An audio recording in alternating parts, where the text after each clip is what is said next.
Hi, I'm Liz Toombs, your host for Sorority Chat, the podcast about all things Greek housing, decorating, and beyond. Thank you so much for being here and listening. I hope that you enjoy what you're hearing on each episode from me and the guests on the show. And if you are, please share with a friend and leave us a review. Happy listening. Hello, Jessica. How are you? I'm doing great. How are you? I'm doing well. I really appreciate you making time to come on and chat with me here. Hey, it's going to be all about what we do every day. Right? Who doesn't love that? It's exciting, in the property management world for a sorority or fraternity. Mm-hmm. Yes. So your role for Delta Gamma is Assistant Director of Managed Properties. So let's talk about that for a second and what exactly that means for Delta Gamma. So I started this position about 5 years ago, and it's evolved over the last 5 years as needs of our properties and volunteers in different areas of the country have changed. Mm-hmm. So we have tried to meet them, where their needs are. And so today I manage 15 properties that we own and operate out of the Office of Housing, and we're based in Columbus, Ohio for Delta Gamma. And then we also have more than 50 groups that are university-owned properties, rental properties, or they may not have a property at all, but they still need support from the Office of Housing because certain obligations, even though they don't have housing per se, are still held. We still have to do some things for them, and we're happy to support them. It might just be buying, their chapter officers a laptop, for officer use, or, we actually do ritual equipment for them. So for us, we support around 70-ish chapters around the country where they do not have a local house corporation anymore. Oh, yeah. Okay. So that's a big undertaking then. That's a lot of chapters to offer support. And it sounds like varying types of support too. So I'm sure that keeps things interesting. Yes, because some chapters really don't need a lot, from us. Some have just a storage unit.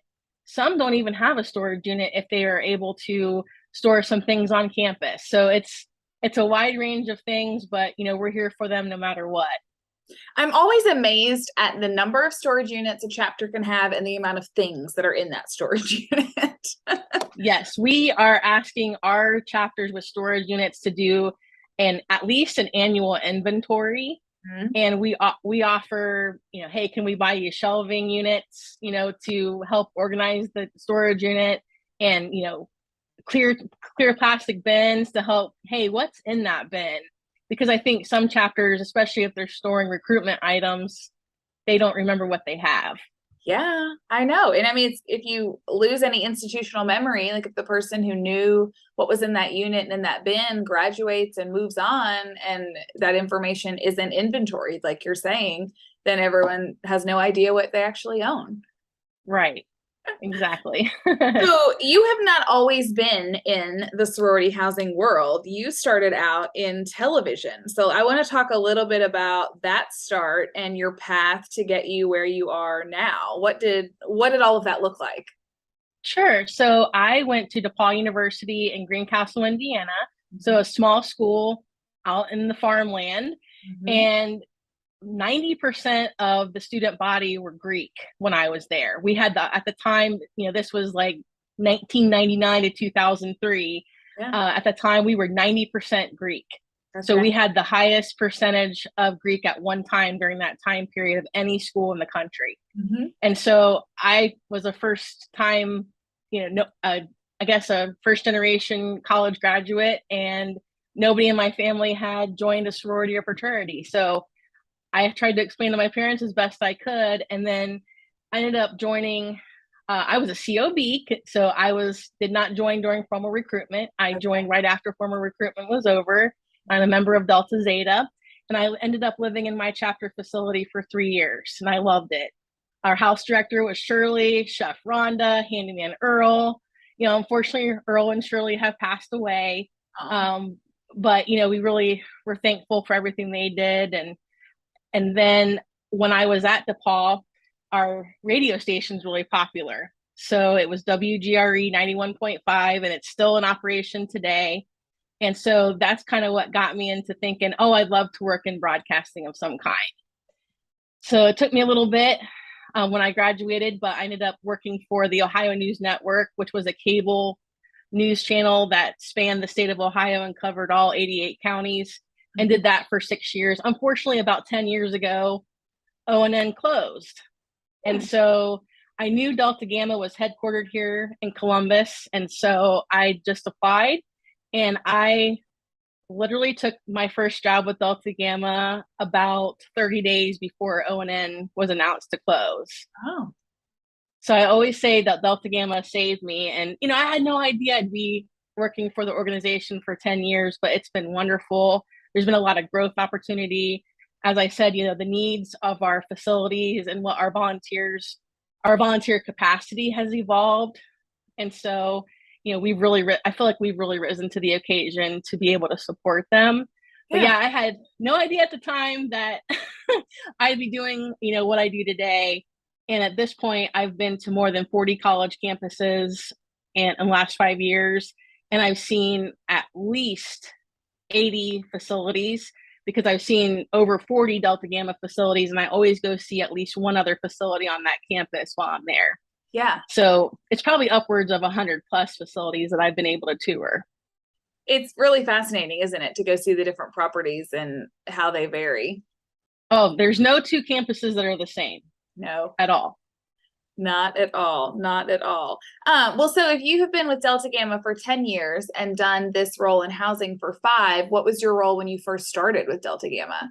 So I started in an administrative role, and I was helping to support our accounts payable team. Okay. So we have a really robust accounts payable team. So all of our local house corporations, because we have about 100 and some of those, right around that or something. I might be off a little bit, but at least 80. I forget the current number of all of our chapters, but we have at least 150 chapters right now. So we do all of our accounts payable for all of our facilities, regardless of who owns it here, from Columbus, Ohio. And so I was just going to throw this out there. Last fiscal year, just in accounts payable only, we paid out $41 million. Woo! And that's lawn care, snow removal. It's if they work with PDR interiors, possibly. So it's all of that. And that was one fiscal year. So a lot of, you know, money is going in and out. We work with local house corporations, get their approval on every invoice that we pay on their behalf. And so it's been a lot. So I was supporting accounts payable in the beginning. And then I was also supporting our local house corporations. And so that's when I started to learn, wow, they do a lot. There's a lot that goes into property management. And so we were just doing a variety of things to support them. We do track term limits. We help support them with an annual report where it's just kind of an overview of the property, like, hey, what's the bed count? What's the square footage? And the more things that go into it, like what's your schedule of maintenance, and, you know, what's your 5-year plan for your facility. And then I actually became accounts payable specialist. So then I was working even more closely with house corporations. And for our chapter at Mizzou, I actually paid every invoice that went to that new build that they did a few years ago. And then our chapter at Southern Methodist also built a brand new facility, and I paid every invoice that went into that. So then I understood, like, I'm paying the contractor, I'm paying a designer, you know, you're paying the architect, everything. And so I worked really closely with those two house corporations. And that's when I was like, you know, this would be really cool if I could be a professional house corps officer, basically. And who would have thought that this position would be created as we saw a need, where, you know, certain areas of the country, you just can't find volunteers. There's not a lot of people that will stay in Athens, Ohio for Ohio University. They just don't stick around the area. And so there's certain places where, hey, there's only one house corps officer. We need at least 3 to follow our policy along with IRS guidelines. And so what do we do? And so that's kind of what led to us managing properties today. That's cool. It's just, I always enjoy understanding the path. And so it's very neat to hear how that role was created, like you said, because you all recognize the need. And so it just became this necessity to create your position and offer that support to the chapters that don't have local support otherwise. Right. And this freed up volunteers to be able to support the chapters. Yes. And then I still work with the chapter officers that would be included in a traditional house corporation. Mm-hmm. So I'm always working with the main chapter advisor and then 3 chapter officers and making sure they're informed. And then, and as you know, when I've worked with you on design projects, I try to include the chapter opinions as much as I can. Yes. Yeah, it's smart because you want to get their buy-in, you want them to be excited, and then you want them to take care of it after it has been updated so that it looks good for however long you've planned out to keep those new items. Exactly. Yes. So, I guess in your day-to-day work, it just sounds like you do such a variety of things, right? It could be a range of things depending on what the chapter needs. And so I guess let's talk a little bit about what your day-to-day stuff looks like. Sure. It could be where I just had a house director call me yesterday and say, hey, our oven's not working, and our vendor's coming out and saying that it needs certain parts that may not be available because the oven's pretty old. Ugh. And so we're kind of looking at, okay, what are options if the parts aren't available, and what is the cost of the repair compared to getting a new oven? So we're just trying to get by right now without an operating oven. Mm-hmm. And so, working with the chef, making sure that the food service is covered for the women and just kind of doing the best we can. What else? Just so many things come up every day. Right now, we've had some COVID cases arise at some of the facilities. So it's, making sure that, number one, is the member able to leave the facility by going to a university, placement or temporarily, or returning home, or what is it? So I'm trying to support chapters doing that. Mm-hmm. It's everything. It's, sometimes it's ordering toilet paper. I just placed an order for toilet paper yesterday that where they were having trouble locating it locally for the amount that we need, because it's like a 65 bed house. So we needed to get some stuff. So I was able to order that, and I actually just got confirmation that it was delivered today. Good. And I'm working with you on a chair order for one of our chapters. So I was able to confirm with the chapter their choice this week on that. And so it's just a wide variety of, following up. Like one chapter wanted to give a gift to us to help support a project that we did over the summer. And so I was following up, making sure that gift was going to come through. I actually processed our mail yesterday. So there are some administrative things that I help support our office in from time to time. Yeah. I have a bi-weekly touch base with all of my house directors. So I do have some facilities that we don't have live-in members. Mm-hmm. There's 3 that I manage that we don't have live-in members, but then the other ones I either have a house director or a collegiate director of house management that I work with. So I'm trying to make sure that I'm touching base with them for at least 30 minutes twice a month. So I have a lot of those calls, and then approving invoices, and it's just a really wide variety of things. Yeah, it is. Golly, that's a lot going on. So I'm curious, do you see any correlation or skills that you used in the news business that you still find yourself using a lot in this industry? Yeah, so I was a TV news producer, so I led my crew. So I was the one that wrote all the stories, and I would come in first. Last 2 years I was working in TV, I would come in at midnight, and the first person of my crew would come in about 4 a.m. So by the time they came in, I've been writing for 4 hours to get the show prepped. So I did the morning show. And so I'm the one, giving direction to my director, who, is I'm telling him what screen, or him or her, what screen's coming up, what video we need, all that kind of stuff, talking to my anchor, making sure. At the time it was a female anchor, so her name was Erica. So making sure Erica knows, what's coming up next, my meteorologist. And then sometimes we might have, a live shot that we would take. So I'm coordinating all that. Yeah. So I do feel like I'm still doing that. And I'm, able to do that from Columbus all the way to Oregon. to New York and multiple places in between. So it's sort of, I'm almost like a command center in a way. And that's kind of what a producer does is, manage all the people as well as making sure the show airs in a proper order and everything. So it's, yeah, I would say it definitely kind of comes in handy with what I used to do with what I do now. Yeah, I mean, I would agree. It's just both are somewhat chaotic and you have to be ready to move at any time and react and take care of something. And you just are juggling a lot of things in both of those roles. So I think that's pretty neat because a lot of people sometimes feel like they have tunnel vision and they're pigeonholed into a certain profession and they don't see the transferable skills. Like, no, I have never worked in housing, but this is what I did over here at this role that could easily be applied to this new job for me. And so I think it's just interesting to address that. Yeah, absolutely. And what this job is different is I do get to travel, which is exciting. Where I was working in TV, I was in either the newsroom or the control room the whole time. So that's been exciting to be able to get out and, see the country and meet.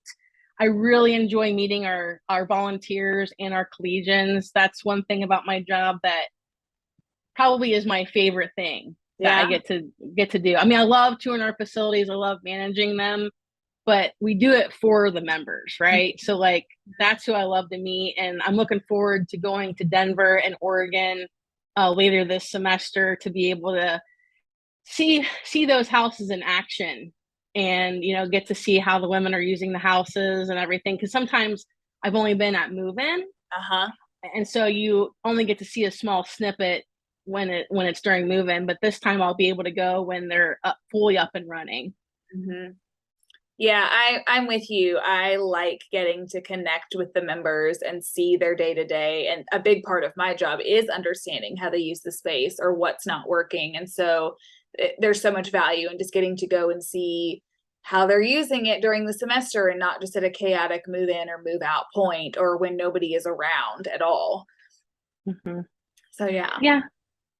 You talked about at Depauw when you were there being 90% Greek on campus. So obviously Greek life played a big role in your time there. And so I'm curious as to why you enjoy supporting Greek life now, or what is it that draws you back to it?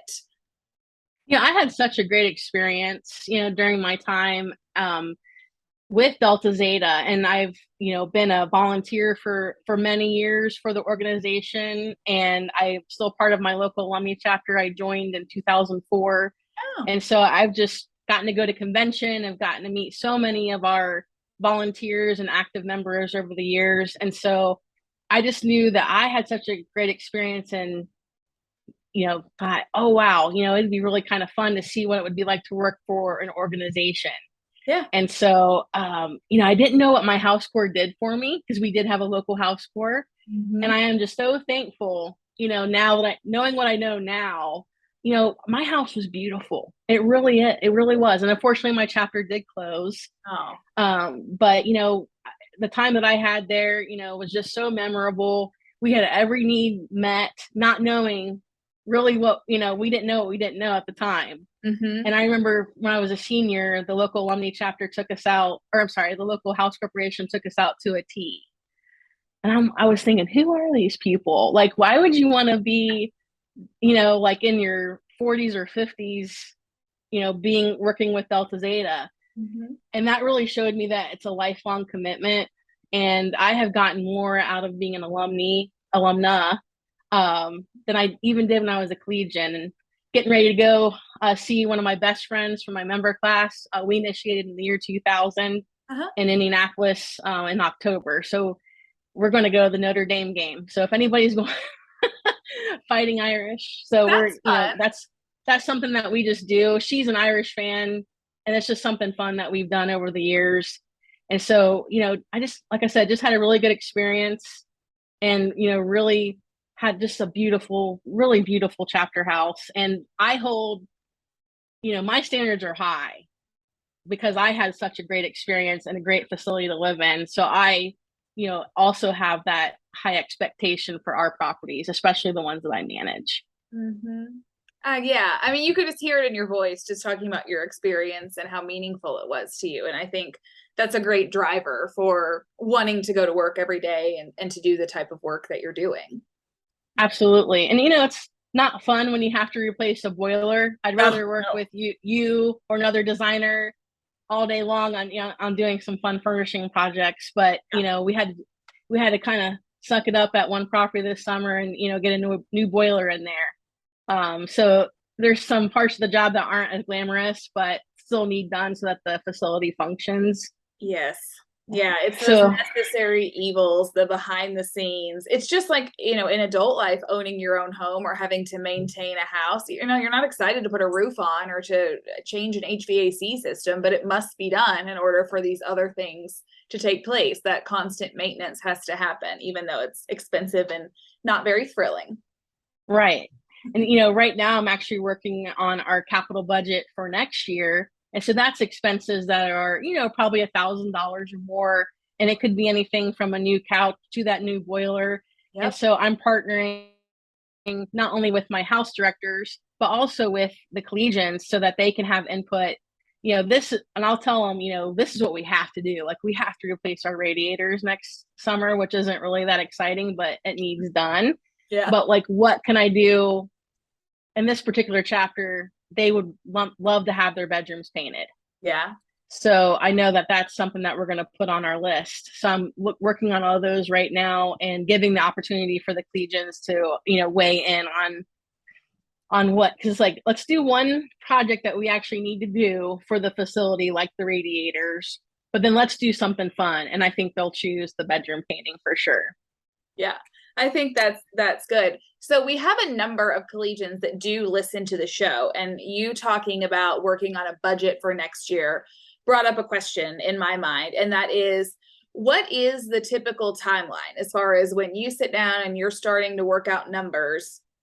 Then, when does that start versus when a project takes place? Because sometimes I think from a chapter level, the impression is, oh, we need this done, so we need to go and we need to tell executive office that we need this, and it's almost like they expect it to be able to be done more quickly, and they don't necessarily realize that there is a timeline and there's already like a longer term strategic plan in place. So let's do a little bit of education and talk about the budgeting and just what that timeline looks like and how far ahead you guys are working.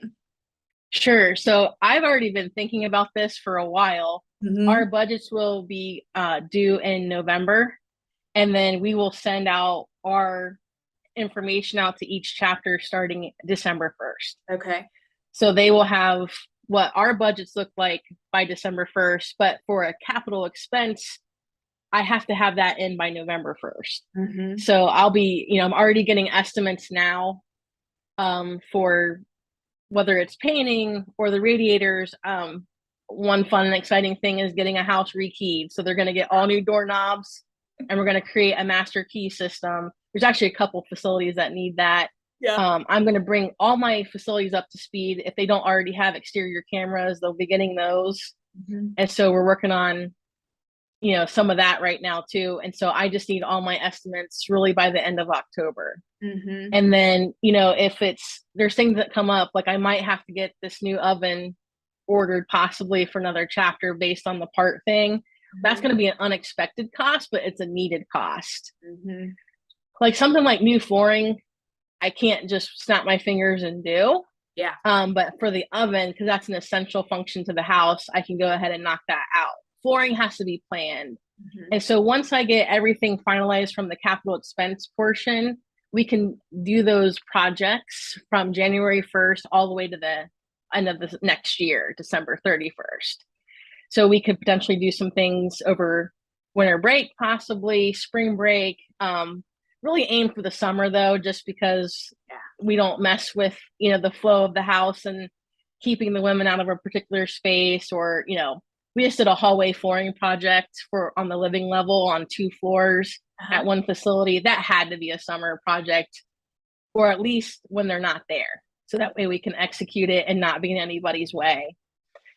So it's an interesting thing. So for really big projects, though, we even plan more in advance. Mm-hmm. COVID definitely took a toll. We're actually completing a food serving area renovation right now out in Oregon. And the ladies there have not moved in yet. They don't move in until next Thursday. They don't start moving in until next Thursday. Oh, wow. So we have been working on that. We were going to do it, I think, in the summer of 2020. And then with COVID, we postponed it. And then we were able to get that done this summer. There might be the final punch the week after move-in.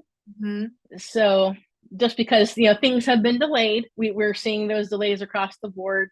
And I think one thing to point out, especially for our active members or any active members of a sorority, as you know, the furniture industry has been delayed. So you and I have been working on a project for a university-owned facility, and we were like, hey, we need to get this order in by, I think it was either April or May for December, just to be sure. And like, I had ordered a couple of upholstered chairs last December, and they were not delivered until May.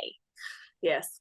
So just kind of keeping that in mind, like, we're going to do our best, the best that we can, but we're still working within the confines of COVID. Unfortunately, there's still an impact out there to get parts, to get workforce, to get furniture. Things are delayed. So yeah, it's been interesting.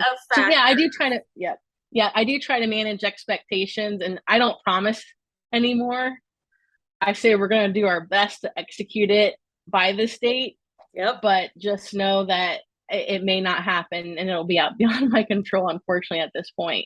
Things were a lot different before COVID. Oh, you are so right. And I think that is all that you can do. And saying managing expectations, I say that phrase constantly because that's just what I try to do. I try to be as upfront as possible, but there are so many factors out of everyone's control and things that nobody was able to foresee coming that, that's all you can do is just communicate and try to manage people's expectations. And I find that when you are doing things that way and not over promising, it goes so much better. Nobody is expecting miracles, and they're pleasantly surprised if something shows up early to on time. And if something is a little delayed, they're pretty understanding about it because you're trying to manage that end result with them.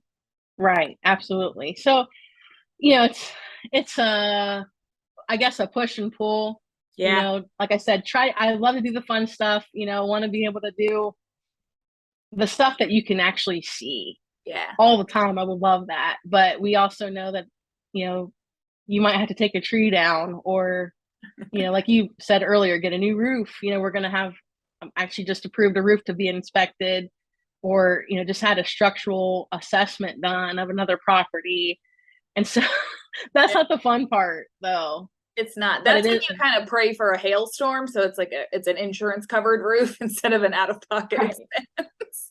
Right. But so we that's one thing I was talking to my boss about was, hey, let's try to do one essential thing that's, structural, that's really needed, or, something functional, and then try to do at least one fun thing for the women that they can actually see. And so that way that's a nice approach. And in some cases, chapters have given us gifts. They have a surplus from their budget. And so we've been able to do things that they asked for specifically. And that's kind of nice. That's when I can go above and beyond my planned budget when they give that gift. And I always do my best to honor what they would like to have done with that gift. Okay. Yeah, that's nice. That's nice. So you've talked a couple times about you are a member and an alumna of Delta Zeta, but you're working at Delta Gamma. And I don't think it's common knowledge out with everyone that is a possibility, that just because you aren't affiliated with an organization doesn't mean you can't go and work there. And so I want to talk a little bit about that, like what that's like, and if it even really plays a role or plays a factor, or is just the fact that you're Greek at all, does that help you in your job, or just, I don't know. I just want to kind of talk through it. Sure. I think, living in my facility and being in property management, I think that plays a big role in my specific position. Sure. But other positions here, like I said, we do accounts payable, right? So we've got, 3 dedicated staff members for accounts payable. None of them are Greek. And they were all We have a guy, Marty. So Yeah. Marty's our accounts payable specialist, and so we do have some men on staff. Mm-hmm. And then we actually do have 4 Delta Zetas on staff now. Okay. And when I think about our chapter experience, we all went to different schools, all 4 of us. I was in an owned facility that slept up to 65 members. So I had that traditional experience, the 4 columns out front, all that, right? Uh-huh. Food service. My coworker, Haley, she went to Bowling Green State University. That's a university-owned facility. Mm-hmm. A smaller bed count, no food service. And then my coworker, Denise, went to Ohio Wesleyan. They don't have live-in facility. They have what we call a lodge, where we have an own facility, but they go and hang out there, study there, have a meeting there. So her experience was different. And then my last coworker, Hallie, she went to Ashland University. So we're actually, it's funny, the 3 of them all went to Ohio schools. But, Hallie, I don't believe had a live-in facility at Ashland either. So that's an interesting, 3 of us are in housing, and then Hallie works in a different department. And then we have a Gamma Phi Beta on staff. We have a Kappa Kappa Gamma that works in the foundation. So it's, I think it's interesting to bring in what we do from different organizations too. Mm-hmm. I've been able to reach out to my organization, on questions and collaborate with them on some, just smaller details. Yes. Like, hey, what's going on at this school for you? Or that kind of thing has been nice. Yeah. But, I have felt like I'm a member of 2 organizations. I think that's been wonderful to be a part of 2. I don't think many people get that opportunity. Mm-hmm. And, it's something that I really enjoyed. And, I think Delta Gamma is an amazing organization, and I'm very proud, to be a staff member. Yeah, I think that's great. Jessica, it was such a treat to talk with you. I always enjoy our time together, and I appreciate you coming on and just sharing your sorority journey with our listeners. And I know that they're going to take a lot away from what you had to say. Well, thank you, Liz. I appreciate it. And looking forward to fulfilling a project with you, hopefully by the end of the school or the end of this calendar year, beginning of the new calendar year. So yes, same here. Installs are always exciting days.